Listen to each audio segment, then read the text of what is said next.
The Fairmont Hotel ballroom shimmered with candlelight and white roses, exactly as I'd imagined it would. I adjusted my simple navy dress and took my place in the last row of white folding chairs, an uninvited guest at Thomas Whitaker and Rebecca Chen's wedding. I wasn't supposed to be here. My name wasn't on any guest list. The embossed invitation had been addressed to my roommate, Claire, who'd attended graduate school with Rebecca. When Claire came down with the flu, she'd offered me her invitation. "You should go, Olivia," she'd insisted between coughs. "The Whitaker-Chen wedding is going to be the event of the season. Open bar, 5-course dinner, live band." What Claire didn't know was that I had my own history with the groom.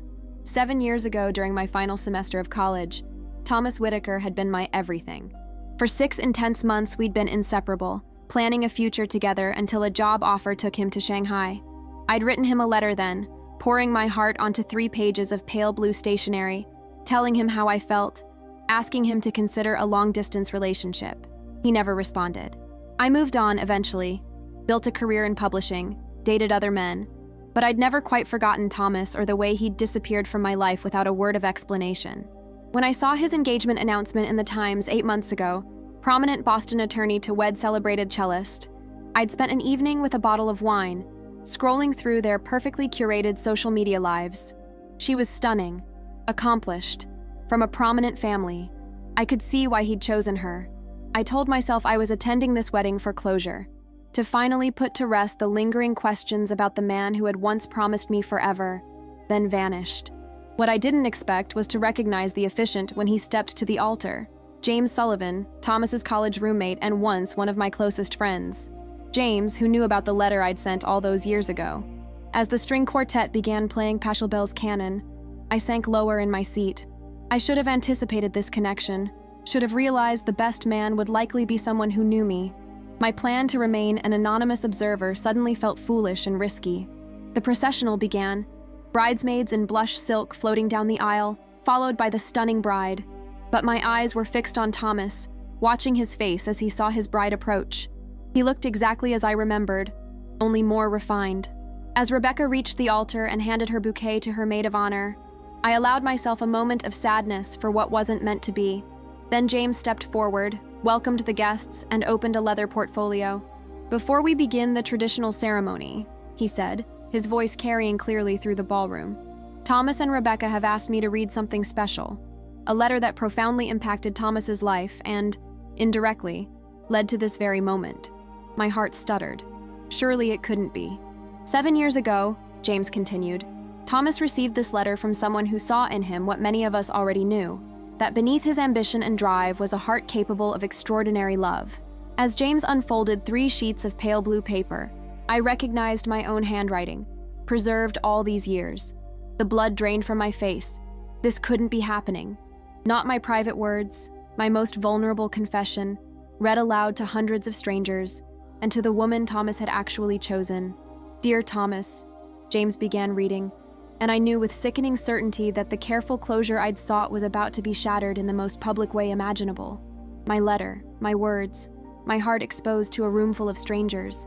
As James read the opening lines, my awkward attempt at eloquence, telling Thomas how meeting him had changed the trajectory of my life, I fought the urge to flee. Only the certainty that sudden movement would draw attention kept me frozen in my seat. The letter was earnest, raw in the way only a 22-year-old believes love should be. I'd written about our first meeting in the university library, how he'd helped me reach a book on Renaissance art from a high shelf, how our coffee dates had turned into long walks through campus, discussing everything from climate policy to Italian cinema, how his ambition had inspired me to pursue my own dreams more boldly. "When you told me about the job offer in Shanghai," James read, "I saw your eyes light up with excitement for the opportunity.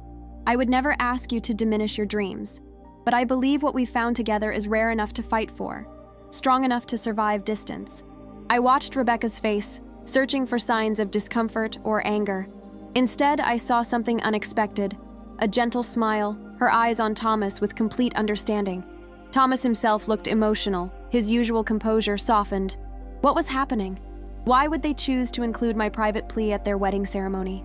As James neared the end of the letter, I braced myself for the most vulnerable part, where I'd asked Thomas to consider continuing our relationship despite the distance. "Whatever you decide," James read, "know that you've changed me for the better. You've shown me that love doesn't have to diminish individual dreams. It can expand them, make them richer and more meaningful when shared. James paused, looking up at the assembled guests. This letter never reached Thomas. A collective murmur of surprise rippled through the audience. My breath caught. What?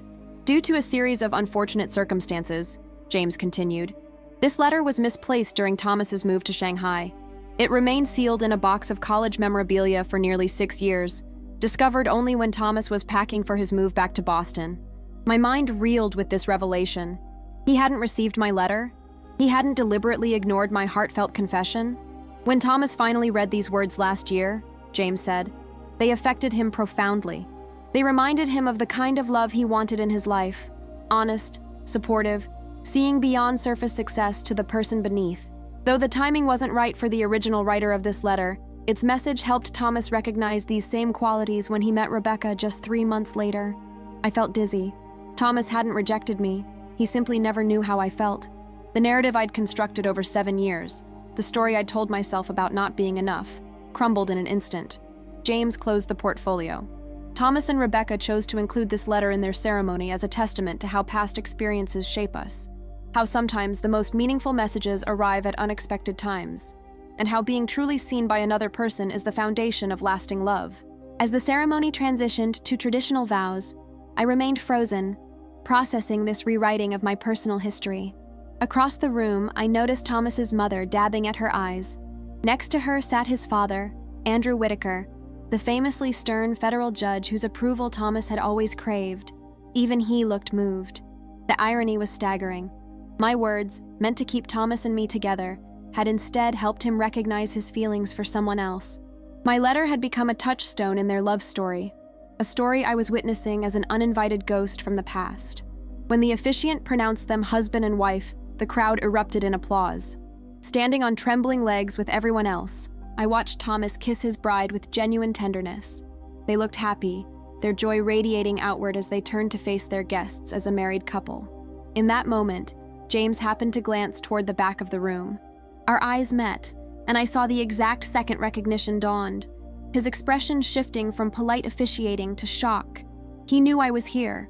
He knew I had heard my own words read aloud at the wedding of the man they were originally intended for. As the recessional music began and the wedding party prepared to exit, I did what any rational person in my situation would do. I ran. I made it to the hotel lobby before I heard my name called. Turning, I saw James hurrying after me, his clerical robe flapping awkwardly around his legs. Olivia! Wait! The elegant hotel bar beckoned from across the marble expanse, a refuge where I could hide my mortification in a generous pour of something strong. But James had already reached me, slightly out of breath, his expression a mixture of concern and confusion. What are you doing here? He asked, glancing back toward the ballroom where guests were beginning to spill out. You weren't on the guest list. I would have noticed. I came with Claire Peterson's invitation, I admitted. She got sick. The explanation sounded pathetic even to my own ears. I should go. This was a mistake. Wait. James placed a hand on my arm. We need to talk. That letter was private, I finished, unable to keep the edge from my voice, and apparently significant enough to become a centerpiece in Thomas's wedding to another woman. Quite the plot twist.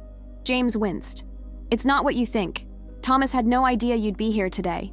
The letter was anonymous in the ceremony. Anonymous? I couldn't hide my disbelief.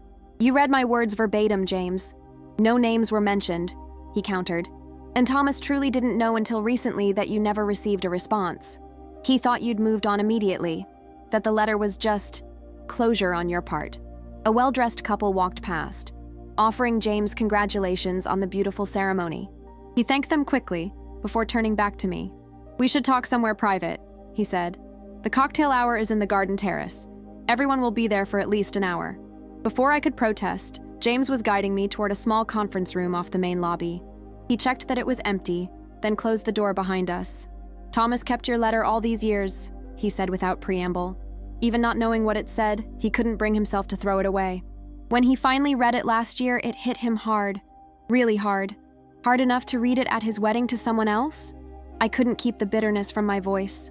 James sighed, loosening his clerical collar. Rebecca was the one who suggested including it. She knows about you, Olivia. Thomas told her everything after he found the letter. This caught me off guard. Everything?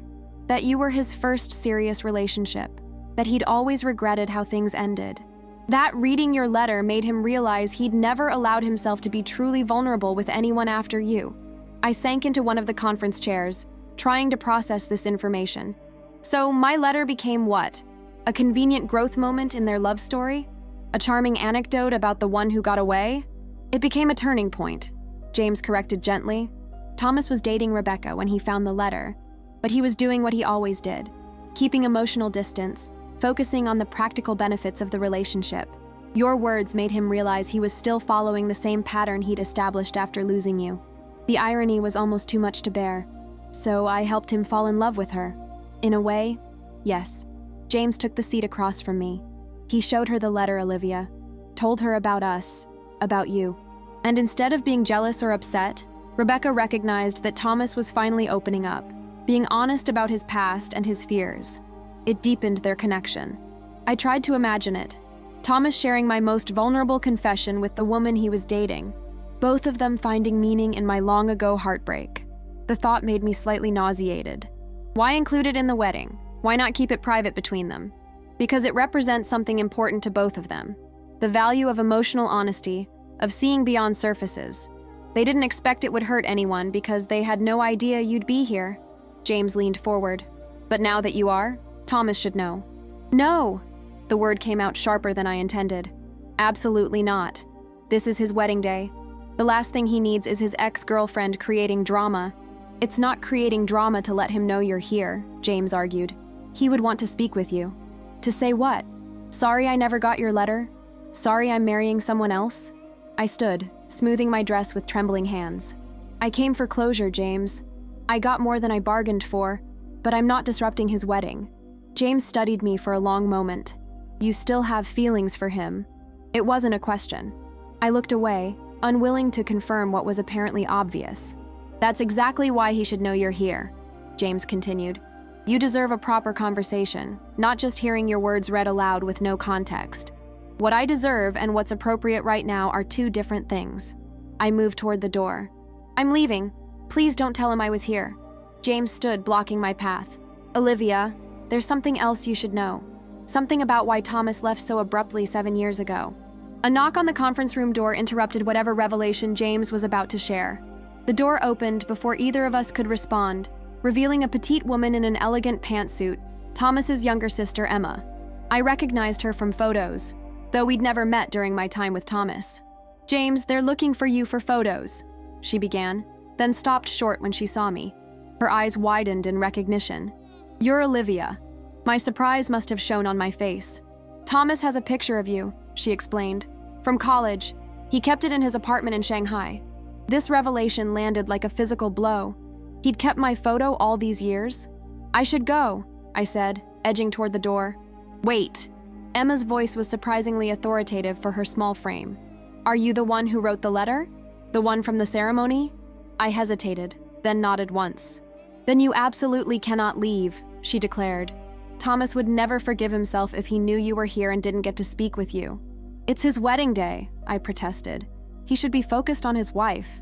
Rebecca would want this too, Emma insisted. She's not threatened by the past. She's secure in their relationship. This is inappropriate, I said firmly. I made a mistake coming here. Please just let me go. Emma exchanged a look with James, some silent communication passing between them. Finally, James sighed. At least stay for the reception, he suggested. Thomas will be making rounds to all the tables.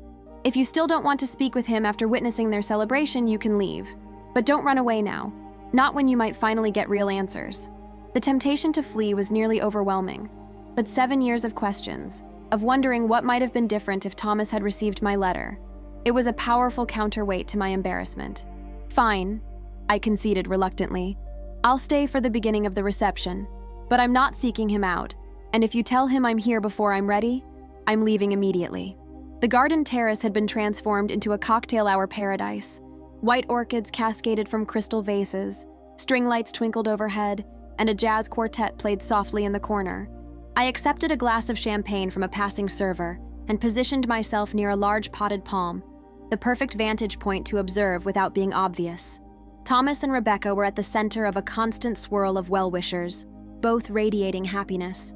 She was even more stunning up close, elegant in a sleek modern gown, her dark hair swept into an intricate updo. They moved in perfect synchronicity, touching casually but constantly, a hand at the small of her back, her fingers briefly squeezing his arm. They were comfortable together in a way that spoke of genuine intimacy. They make a beautiful couple, don't they? I turned to find an older woman beside me, silver-haired and regal in midnight blue. She extended her hand. Margaret Whittaker, Thomas's mother. My stomach dropped. Of course I would run into his mother while lurking behind a plant. Olivia Carter, I replied, shaking her hand and praying she wouldn't make the connection. Recognition flickered in her eyes immediately. So much for prayers. Olivia, she repeated softly. I thought you looked familiar. Thomas had your photograph on his desk during college. This was the second mention of a photograph I didn't remember giving him. It was a long time ago, I said, desperately searching for a graceful exit from this conversation. Not so very long, Margaret said, her gaze assessing but not unkind. May I ask why you're here today? I don't recall seeing your name on the guest list. There was no point in lies. I came with a friend's invitation. She couldn't attend. I didn't know about the letter, that it would be part of the ceremony. Understanding dawned on Margaret's face. Oh, my dear, that must have been quite a shock. Her compassion was somehow worse than accusation would have been. I blinked back unexpected tears. I should probably leave. Because you're uncomfortable, or because you're afraid of disrupting Thomas's day? She asked perceptively. Both, I suppose. Margaret sipped her champagne thoughtfully. You know, I never understood why things ended between you two. Thomas returned from that semester abroad changed, closed off. When I asked about you, he would change the subject. This was news to me. He never told you what happened? Only that it hadn't worked out. But mothers notice things. She studied me over her glass. He kept your letter in his desk drawer, all these years. Never opened, but never discarded. So I've heard, I said, unable to keep a hint of bitterness from my voice. Apparently it made quite an impression when he finally read it. It did, Margaret confirmed. He called me the day he found it. I hadn't heard him so emotional in years. She paused, then added carefully, He cried, Olivia. I struggled to reconcile this image with the Thomas I knew. Controlled, rational, always composed. Why? If he'd moved on so completely? Had he? Margaret raised an eyebrow. I'm not sure any of us move on completely from our first real love, especially when things end without proper closure. Before I could respond, a distinguished-looking man approached. Judge Andrew Whittaker, Thomas's father. I'd never met him during my relationship with Thomas, as he'd always been traveling for court obligations when I visited their home. Margaret, the Chens are asking for you, he said, then noticed me. I don't believe we've met. Andrew Whittaker. Olivia Carter, Margaret supplied before I could speak. Thomas's friend from college. The judge's expression sharpened with interest. Carter? The one who wrote the letter? My cheeks burned. Was there anyone at this wedding who didn't know about my private correspondence? Andrew, Margaret chided softly. Discretion. He had the grace to look abashed. Of course. Forgive me, Ms. Carter. Your words were quite moving. They reminded me of letters Margaret and I exchanged during our early courtship. This seemed impossible. The stern federal judge as a romantic letter writer, but his expression was sincere, even warm. I should find my table, I said, desperate to escape this surreal conversation with Thomas's parents. Of course, Margaret said. But Olivia, consider speaking with Thomas before you leave. Some questions deserve answers, even years later. As I navigated through the crowd toward the main ballroom where dinner would be served, I nearly collided with Rebecca's father, recognizable from the family photos displayed during the ceremony slideshow. Excuse me, I apologized, stepping aside. No harm done, he replied with a smile that didn't quite reach his eyes. He studied me for a moment. You look familiar? Have we met? I don't believe so, I said. I'm a friend of Claire Peterson's. Ah, he extended his hand. Charles Chen, father of the bride. As we shook hands, I noticed his slight grimace and the deliberate way he held his other arm. A medical professional of some kind, I recalled from the slideshow captions. Cardiologist. Are you all right, Dr. Chen? I asked. He waved off my concern. Just the usual reminders of aging. Nothing that will spoil my daughter's big day. His expression softened when he looked toward Rebecca. She deserves perfect happiness. Thomas is a good man, the right partner for her. There was something pointed in his emphasis, as if he knew exactly who I was. Had everyone at this wedding been briefed about Thomas's college girlfriend? They seem very happy together, I offered diplomatically. Yes. After everything Thomas went through in Shanghai, he deserves this happiness too. This caught my attention. What happened in Shanghai? Dr. Chen looked surprised. I assumed you knew, being Thomas's friend. The accident? His recovery? Difficult times. Accident? Recovery? My confusion must have shown on my face. Perhaps I've spoken out of turn, Dr. Chen said, suddenly formal. Excuse me, I see my wife signaling. He moved away swiftly, leaving me with yet another cryptic reference to something significant that had happened in Thomas's life, something I knew nothing about. The mahogany-paneled reception hall buzzed with celebration as I nursed a glass of champagne at table 14, where Claire's place card had secured me a seat among distant relatives and workplace acquaintances of the bride and groom. I'd spent the past hour smiling politely through small talk, while my mind churned with questions raised by the strange encounters of the evening. What accident in Shanghai was Dr. Chen referring to? What had James been about to tell me about why Thomas left so abruptly 7 years ago? And why had Thomas kept my photo and unopened letter for all these years if he'd moved on so completely? The pieces weren't fitting together. The Thomas I'd known, ambitious, straightforward, rational, and the Thomas everyone was describing today, emotional, sentimental, transformed by my letter, seemed like different people. As the band announced the first dance, I decided it was time to leave. I'd witnessed their celebration, confirmed they were genuinely happy together, and collected enough puzzling information to disrupt the neat narrative I'd told myself for 7 years. That would have to be closure enough. I gathered my clutch and slipped toward a side exit, hoping to avoid any further uncomfortable encounters. I was nearly there when a server with a loaded tray backed into my path. As I sidestepped to avoid collision, I bumped directly into someone entering from the terrace. I'm so sorry, I began automatically, looking up into the face of Thomas Whitaker. Time seemed to stop as recognition dawned in his eyes. 7 years collapsed into nothing as we stared at each other, both frozen in disbelief. Olivia, he whispered, his voice a mixture of shock and something else I couldn't identify. Is it really you? Before I could respond, Rebecca appeared at his side, her hand slipping naturally into his. She looked between us, comprehension dawning immediately. You must be Olivia, she said, her voice warm and accented with subtle Mandarin tones. I've heard so much about you. The moment had all the elements of a nightmare. Being caught trying to escape, facing both Thomas and his bride. The curious glances from nearby guests sensing drama. But what happened next defied all my expectations. Rebecca smiled, a genuine, welcoming smile, and extended her free hand to me. I'm so glad you're here, she said. We have much to thank you for. I don't understand, I said, looking from Rebecca's extended hand to Thomas's stunned expression. Around us, guests continued flowing into the ballroom, some casting curious glances our way. Rebecca's smile never faltered. Perhaps we should speak somewhere more private, she suggested, with a poise I couldn't help but admire. Thomas? He seemed to shake himself out of his shock. Yes, of course. His eyes hadn't left my face. The library is empty. We can talk there. Before I could protest or escape, I found myself being guided through a side door into a wood-paneled room lined with books. Thomas closed the door behind us, muting the sounds of the reception. I'll give you two a moment, Rebecca said, surprising me again. She squeezed Thomas's hand reassuringly. Take the time you need. I'll make excuses to my parents. After she left, an awkward silence filled the room. Thomas looked exactly as I remembered, yet completely different. More refined, his features sharper, a subtle confidence in his stance that hadn't been there before. A thin scar ran along his right temple, disappearing into his hairline, something I didn't recall from college. How are you here? He finally asked. Your name wasn't on any list. Claire Peterson got sick.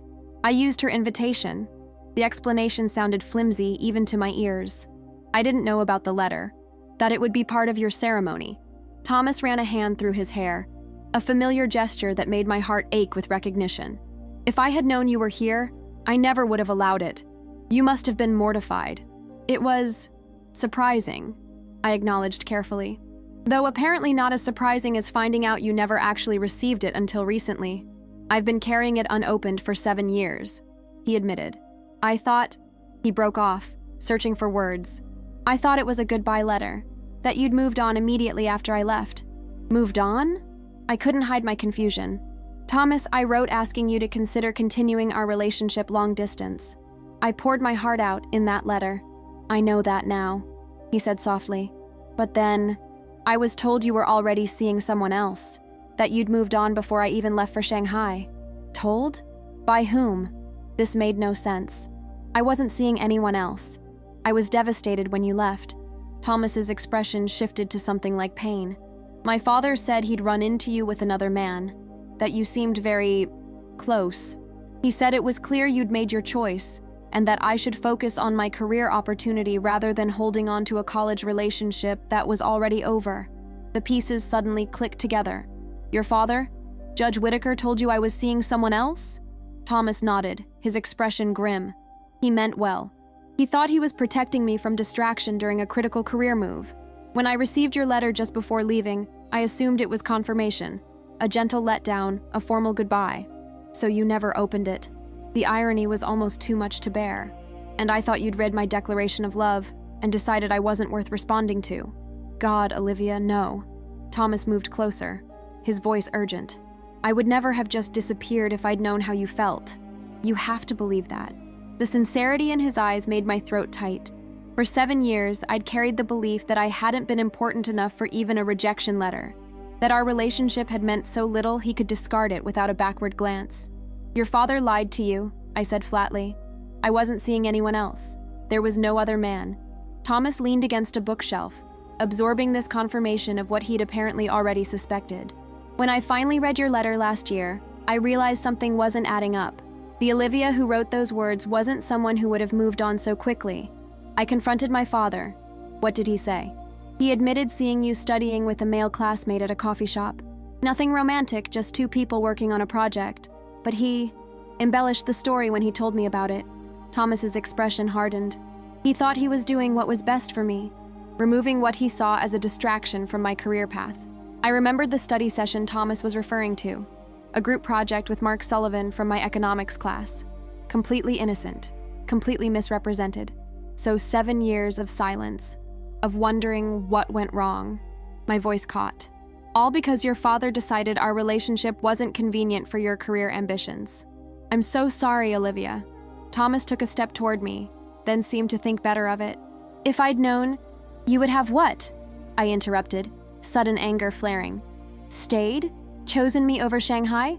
What exactly would have been different, Thomas? He didn't flinch from my anger. I don't know, but we would have had a chance to find out, together, instead of 7 years of misunderstanding. The door opened before I could respond, and James poked his head in. Sorry to interrupt, but the first dance is in 5 minutes. Rebecca sent me to warn you. Thomas nodded his acknowledgement, and James withdrew, closing the door softly behind him. You should get back to your wedding, I said, gathering my composure. Your wife is waiting.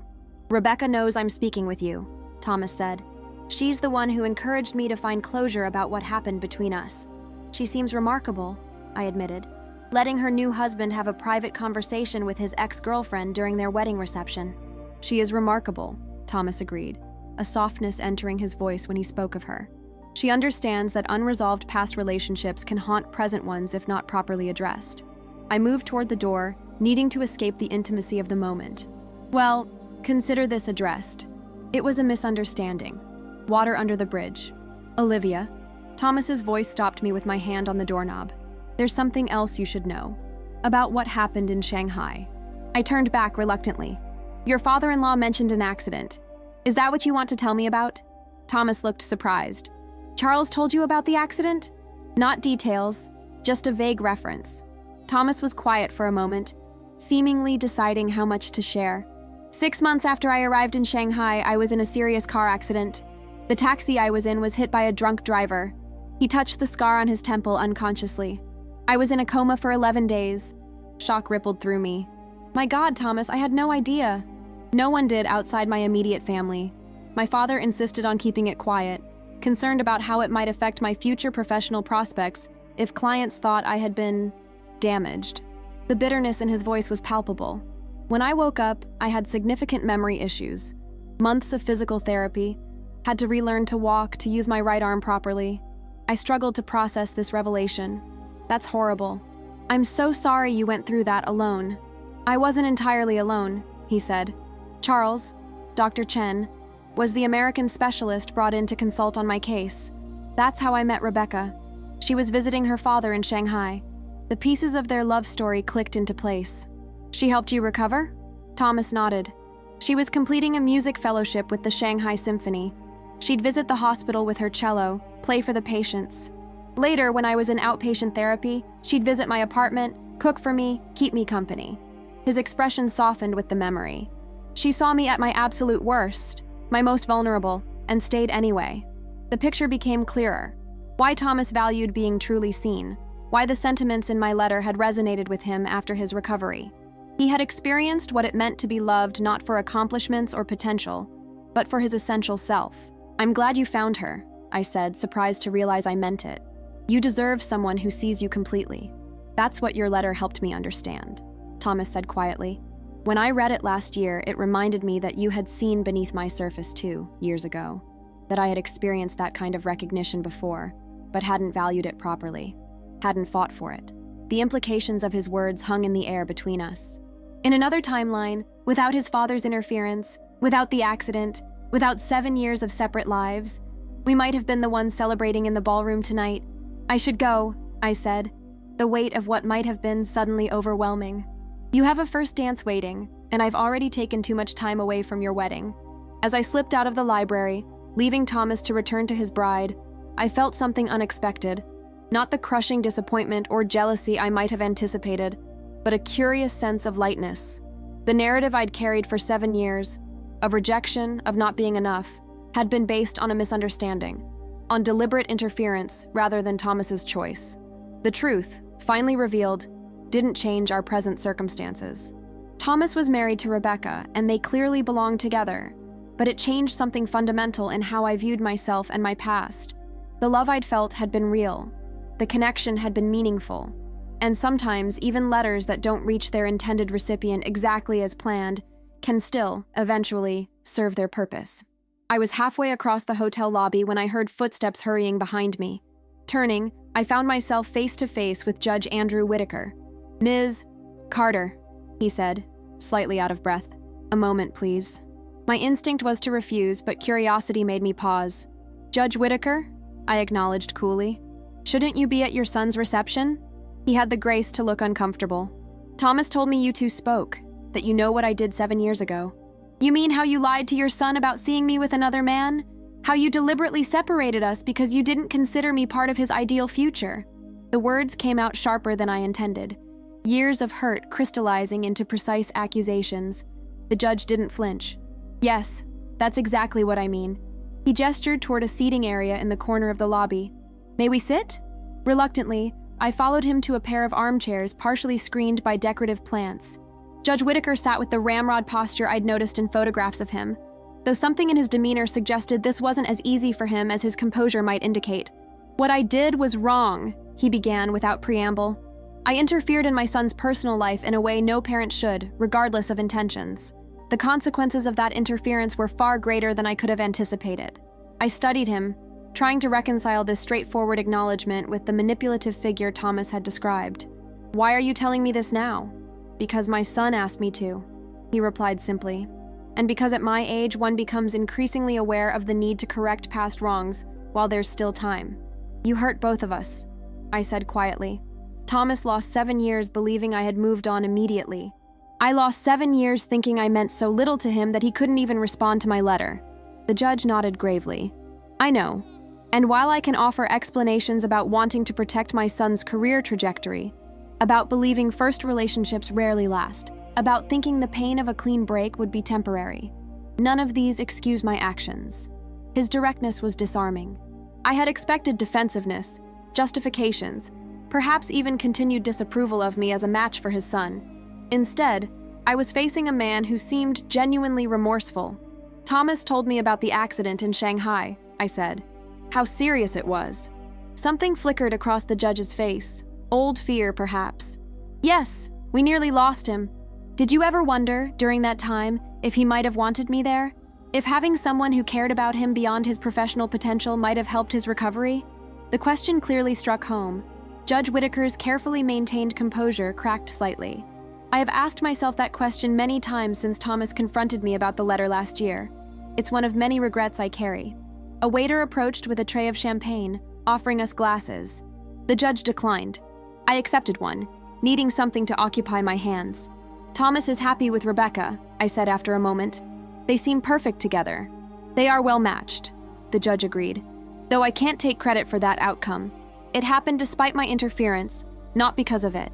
He hesitated, then added, "My son has forgiven me, Ms. Carter, more graciously than I deserve. I don't expect the same from you, but I wanted you to know that I understand the harm I caused and am deeply sorry for it."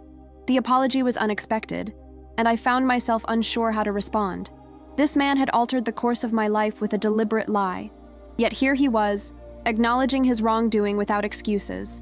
"I appreciate your honesty," I finally said, "though I'm not sure forgiveness is something I can offer immediately." "Nor should you," he replied with surprising understanding. "Forgiveness earned too easily is seldom valued appropriately." He rose from his chair with the careful movements of a man managing chronic pain. "I won't keep you any longer. I simply wanted to ensure that you heard directly from me what I did, and that I regret it profoundly." As he turned to leave, a question occurred to me. "Judge Whitaker, why did you suggest including my letter in the wedding ceremony? James mentioned it was your idea." He paused, considering his answer carefully.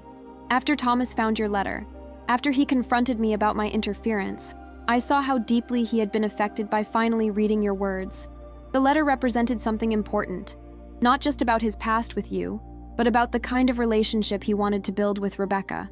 He met my eyes directly. Including it was my way of acknowledging that my son had found his own path to happiness, despite my misguided attempts to choose that path for him. With a slight nod of farewell, Judge Whitaker walked away, his straight back and measured steps betraying nothing of the emotional conversation we'd just had.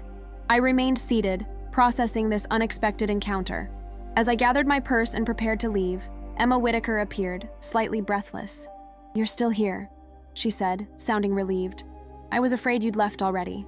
"I was just leaving," I replied, wondering what else this evening could possibly hold. "Not without this." She held out a small cream envelope with my name written on it in familiar handwriting. Thomas's handwriting. "He asked me to give this to you." I stared at the envelope, remembering all too clearly the last letter I'd written to Thomas and how that had turned out. "What is it?" "I don't know," Emma admitted. "He wrote it just now. Asked me to find you before you left." Reluctantly, I accepted the envelope. "Thank you for delivering it." After Emma returned to the reception, I sat down again, turning the envelope over in my hands. Part of me wanted to leave without reading it, to protect myself from whatever it might contain. But I'd come to this wedding seeking closure, and this letter, whatever it said, was part of that process. Taking a deep breath, I opened the envelope and unfolded a single sheet of hotel stationery. Olivia. 7 years ago, you wrote me a letter I didn't read until it was too late. Now I'm writing one that I hope provides some of the closure we both deserve. I'm sorry for how things ended between us. Sorry that my father's interference cost us the chance to see where our relationship might have led. Sorry that you spent years believing I had dismissed your feelings as unimportant. What we had was real. What I felt for you was real. In another timeline, perhaps things would have unfolded differently. But in this one, our paths diverged, leading us both to where and who we needed to become. I want you to know that your letter did exactly what you hoped it would. It reminded me of what it means to be truly seen by another person, to be loved for who I am beneath ambition and accomplishment. That lesson, though delayed, helped me recognize what I had found with Rebecca. I hope you have found or will find someone who sees you as clearly as you saw me all those years ago. You deserve nothing less. With gratitude and best wishes, Thomas. I refolded the letter carefully, surprised to find my eyes dry. There was a symmetry to this exchange. My letter finally read 7 years late. His response delivered on his wedding day to another woman. Not the fairy tale ending I might once have imagined, but perhaps the right ending nonetheless. Outside the hotel, I paused to look back at the illuminated windows of the ballroom, imagining the celebration continuing within. Thomas had found his happiness with Rebecca. Judge Whitaker had acknowledged his wrongdoing, and I had finally received the answers I'd been seeking for 7 years. As I raised my hand to hail a taxi, I felt lighter somehow, unburdened of the narrative I'd carried for so long about not being enough, about being easily forgotten. The truth, while bittersweet, was infinitely preferable to the story I'd told myself all these years. 3 months after the wedding, I found myself in an unexpected place, having coffee with Emma Whitaker at a small cafe near my publishing office. Our chance encounter at a literary event had led to an exchange of contact information, and eventually, to this somewhat awkward but not unpleasant meeting. Thomas and Rebecca are back from their extended honeymoon, Emma informed me, stirring her latte. 3 months in Asia. Shanghai, Tokyo, Bali. Thomas says it was healing to return to Shanghai without the weight of trauma this time. I nodded, unsure how to respond. Though Emma had been friendly and forthcoming since our first interaction at the wedding, I still found it strange to be discussing Thomas's life as if we were simply old acquaintances. You don't have to give me updates about them, I said gently. It's kind of you, but it's weird, Emma finished with a self-aware smile. I know. I just thought, well, after everything, you might want to know he's doing well. I do appreciate that, I acknowledged, and they looked truly happy together. I'm glad. Emma studied me for a moment. You know, when Thomas first told me about finding your letter, about what our father had done, I was furious on your behalf. I still am, sometimes. Your father apologized. I reminded her. Quite sincerely, actually. Which is progress for him, Emma agreed. But it doesn't undo what happened. I sipped my coffee, considering how to respond. In the months since the wedding, I'd done a lot of thinking about the past, about how different paths lead to unexpected destinations. The thing is, I said finally, I'm not sure I would want it undone, even if that were possible. 7 years ago, I was devastated. But the life I've built since then, my career, my experiences, the person I've become, I wouldn't trade that for a what if. Emma looked surprised. That's remarkably well-adjusted of you. I laughed. Don't give me too much credit. I had to work to get here. The night of the wedding was a shock to my system, but it was also clarifying in a way.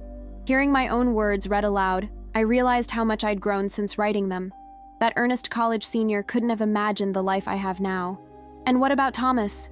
Seeing him again after all this time? I considered the question carefully. It was closure I didn't know I needed.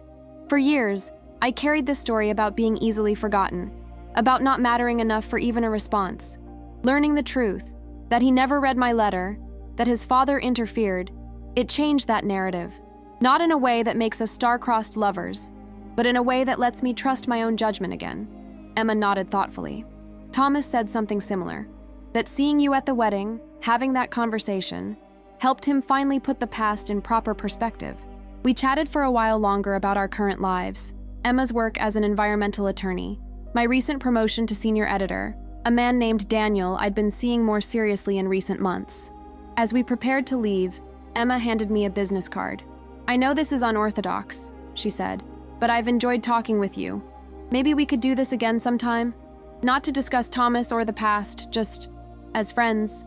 The offer caught me off guard. You want to be friends? With your brother's ex-girlfriend from college? Emma shrugged. I like people who are authentic, who have perspective, who don't get stuck in bitterness even when they have reason to. She smiled. Besides, you clearly have excellent taste in literature, and I'm always looking for book recommendations. I accepted her card with a smile of my own. I'd like that, actually.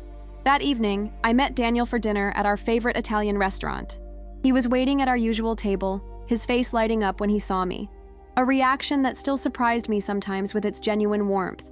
How was coffee with Thomas's sister? He asked after we'd ordered. I told him the full story of the wedding after returning that night, appreciating his ability to listen without judgment.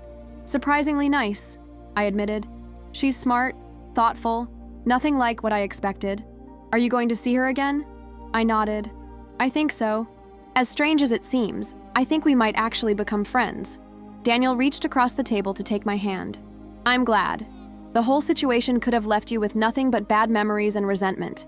The fact that something positive is emerging from it speaks to your character. His words reminded me, unexpectedly, of something Thomas had written in his wedding day letter to me, about hoping I would find someone who saw me clearly. Daniel, with his steady presence and perceptive understanding, had been doing exactly that for the past 4 months. I got a call from my agent today, I told him, changing the subject.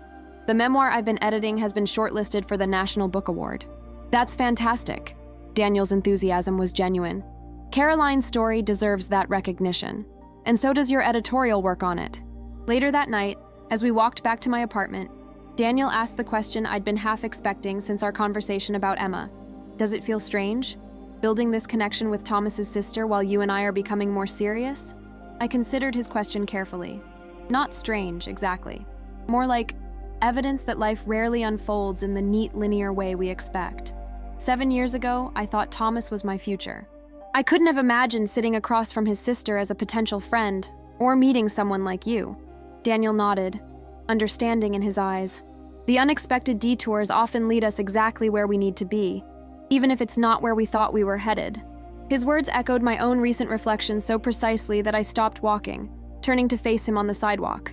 That's exactly it, I said, feeling a surge of appreciation for his insight. The letter I wrote to Thomas all those years ago. It eventually did what I hoped, just not in the way I expected. It reminded him what it means to be truly seen by another person. That knowledge helped him recognize what he found with Rebecca. And what about you? Daniel asked gently. What did you learn from all of this? The answer came with surprising clarity. That sometimes the words we send out into the world take unexpected journeys before finding their purpose. That closure doesn't always look the way we imagine it will.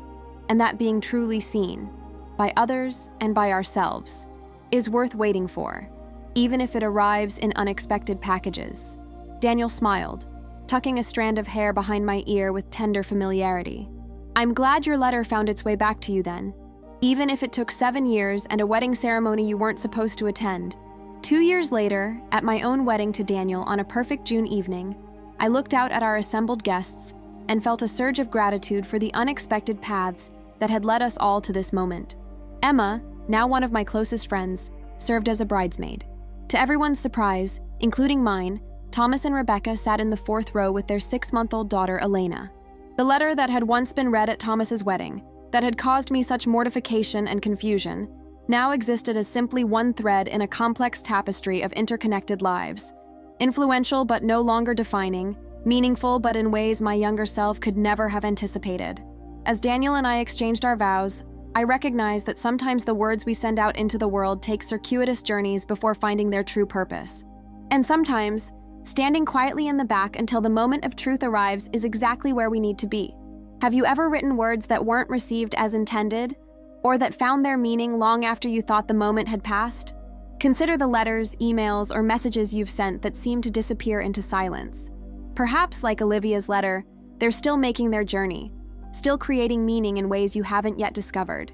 Sometimes our most vulnerable expressions influence others in unexpected ways, connecting lives across time and circumstance. The next time you feel unheard or misunderstood, remember that true communication often unfolds on its own timeline, finding purpose beyond our original intentions.